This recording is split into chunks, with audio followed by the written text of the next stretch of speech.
자, 이번에는 오늘의 키워드 보겠습니다. 본격적으로 오늘의 투자의 아이디어를 찾아볼 수 있는 빅데이터 키워드는 무엇일까요? 오늘은 중국으로 가보겠습니다. 중국의 범위가 너무 넓은데요. 관련된 빅데이터, 주식시장과 관련해서 어떻게 로드맵을 찾아볼 수가 있을까요? 아무래도 제조업 경기가 중국을 지금까지 이끌었다면 이제부터 중국 소비가 떠오르고 있고요. 위안화, 시진핑, 매직하우스, 여행, 또 종목으로 락앤락이 보이고요. 춘절 다가오고 있습니다. 네네. 자, 먼저 눈에 띄는 게 제조업인데요. 그래도 중국 경제는 아직은 제조업이다. 아직은 제조업이 좀 지고 있지만 제조업에 대한 의견은 어떻게 가지고 맞습니다. 있습니까? 여전히 중국의 원동력이 중국 경제 원동력이 제조업인 건 사실이죠. 이제 상식적으로 미국은 70%가 소비인데요. 중국도 이제 아직까지는 제조업이 절대 다수 비중을 차지하고 있는데요. 문제는요. 워낙 중국도 땅덩이가 넓잖아요. 지역별로 많이 편차가 있는데요. 광둥성 같은 경우에는요. 이미 제조업의 비중이요. GDP에서 차지하는 비중이 제가 오늘 조사해 봤더니 무려 54.4%입니다. 그만큼 소비가 차지하는 비중이 급속히 커져 나가고 있다고 볼 수 있고요. 중국에 우리 이렇게 보시면 되겠죠. GDP가 어느 정도냐 보시면은요. 중국의 광둥성 같은 경우는요. 2012년 기준 1조 달러입니다. 1조 달러면 별로 감이 또 없잖아요. 우리나라가 같은 시기에 2012년에 1조 1000억 달러 수준이니까요. 네. 거의 광둥성 하나가 우리나라 GDP를 차지했다는 거죠. 그만큼 중국이 무섭게 성장하고 있는데 그 안에서 제조업 여전히 유지하고 있지만 소비에 차지하는 비중이 급속히 확대되고 있다. 이것이 포인트다. 이렇게 이해하셔야 되겠습니다. 네, 중국에서 소비가 성장의 반을 차지한다는 의견을 주셨는데 이제 예전같이 뭐 싼 임금 이런 것이 중국을 대변하는 것이 아니라 중국이 한번 소비를 하면 굉장히 무섭잖아요. 맞습니다. 중국에 이미 세계 명품 시장이 있잖아요. 뭐 유명한 브랜드들 보면 이미 명품 시장이 제일 큰 선은 중국이 되겠고요. 해외 여행객의 해외 전체적인 해외 소비하는 거 있어요. 그것도 당연히 중국이 작년, 그러니까 2012년 기준으로 1등으로 돌아섰는데요. 그 항목편 아마 많은 분들이 이미 들어보셨을 거예요. 소황제, 소공주 얘기 들어보셨죠? 그러니까 중국이 1980년도부터 산하 제한을 했잖아요. 한 명밖에 못 나니까 물론 법 외로 또 난 친구도 많이 있다고 하더라도요.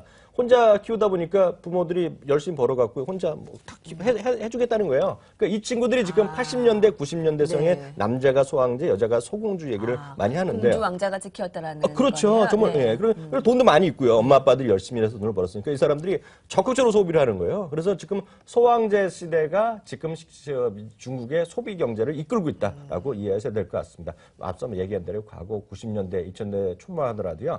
중국 사람들 딱 보면 아끼잖아요. 아끼는 느낌이 딱 들어요. 중국 사람들이 뭐든지 돈 할 때 보면 싼 거를 찾았다는 거예요, 이 친구들이. 근데 이 집은 그게 아니라는 거죠. 지금은 좋은 거, 창조적인 걸 사겠다는 게 중국의 소황제의 핵심 키워드다. 이렇게 이해하시면 되겠습니다. 그러니까 한국이 좋다라는 소문을 듣고 한국의 유아용품, 명품, 분유 먹이고 그러는 거잖아요. 맞습니다. 중국 시장의 패러다임이 바뀌었다면 한국 시장도 뭔가 다른 대응책이 필요하겠는데요. 네, 맞습니다. 앞서도 얘기했다시피 중국이 과거에는 이제 그 가격 위주로 갔다 그러면요. 이제는 뭐든지 새로운 창조적인 시대로 가는 거죠. 물론 백화점이 잘 되고 어떤 백화점에 가면 뭐 저는 실제로 중국을 상해를 전혀 안 가봤는데요. 그 백화점이요. 롯데 우리나라도 크다 그러는데 거기 3배, 4배짜리가 흔하다고 합니다. 그래서 출구를 찾는데 농담을 삼아서 30분 걸렸다는 얘기가 있더라고요. 농담을 삼아서 보면. 끝에서 끝에까지. 네, 끝에까지 가는 게 그만큼 워낙 복잡하고 사람들이 많다는 것인데요. 그래서 어찌되었건 오프라인도 좋지만은요. 온라인이라든가 인터넷 모바일 쪽이 쇼핑이 엄청나게 늘어나는 겁니다. 제가 작년 11월 11일 우리도 그날도 얘기됐지만 이게 쇼핑데이, 그 싱글즈 데이거든요. 그 알리바바예요. 하루에요. 무려 3억 명이 들어왔어요. 그리고 하루에 직접 산 사람이 5천만 명이 실제 구매했는데요. 이미 매출 규모가 아마존의 2배입니다. 재작년 기준으로 1,500억 달러 매출을 했는데요. 이게 보시면 아마존은 1,800달러에 거의 비슷하게 나왔고요. 시가총액 말씀드린 건데요. 그만큼 그 알리바바에 대한 관심이 그만큼 커지고 있고요. 아마 올해 미국의 역사상 가장 큰 IPO가 알리바바가 될 가능성이 크다. 이런 것 때문에 우리 주식시장에서 인터파크가 계속 살아있죠. 자, 그러면 투자 아이디어가 딱 나오네요. 어떻게 보면 이제 중국의 소비가 시작일 수가 있는데 관련해서 알리바바의 IPO 시작이 올해 가장 뜨거운 감자가 될 것이고 관련해서 투자 아이디어가 인터파크인가요? 네, 맞습니다. 인터파크라는 것이 뭐 대표적으로 비슷한 흐름이다 보셔야 될 것 같고요. 그 구체적인 중국 관련해서 투자 아이디어를 본다 그러면 불과 4, 5년 전만 하더라도요. 우리나라 기업이 중국의 제조업으로 투자했는데요. 이제 그게 아니라는 거죠. 제조업에 싼 어떤 노동력을 갔던 사람은 이미 끝나가는 것이고요. 오히려 제조업을 어디 갖고 가냐. 중국도 비싸게 오기 때문에 방글라데시 그리고 인도네시아 그리고 베트남, 스리랑카 이런 데 가는 거예요. 거기서 제3국에서 생산을 해서 다시 중국으로 갖다 물건을 파는 그런 것이 하나의 트렌드가 되겠다라는 말씀드리고 싶고요. 그런 것이 아마 한세실업이라든가 영업무역 이런 회사들이요. 방글라데시, 베트남에 공장이 있거든요. 그러면서 물건을 미국도 팔고 중국도 팔고 이런 것이 하나의 큰 어떤 흐름이다. 이렇게 이해하시면 되겠습니다. 네, 관련 종목들을 여러 가지 여러분들도 찾아볼 수 있습니다. 지난해 말에는 산하 제한의 완화로 메일 유업과 같은 종목들이 큰 폭으로 오르기도 했는데, 자, 종목들 찾아보겠습니다. 중국 소비재 관련주들의 투자 전략 한번 정리를 해보죠. 마무리를 접을게요. 네, 맞습니다. 우리가 이제 과거에 보면 항상 얘기 나누는 것이 아모레퍼시픽이다, 라겔락, 베이직하우스, 옷 같은 것도 있고요. 작년에 이제 산하 제한 풀리면서 유한양행이라든가 한미약품 이런 것들이 관련된 중국된 소비재로 떴는데요. 저는 오늘 의외로 좀 딴 얘기를 좀 드리고 싶습니다. 우리가 1994, 응답하라 1994 이런 거 보셨을 때 보면 그 당시에 시대상 경제적인 분위기가 있는데요.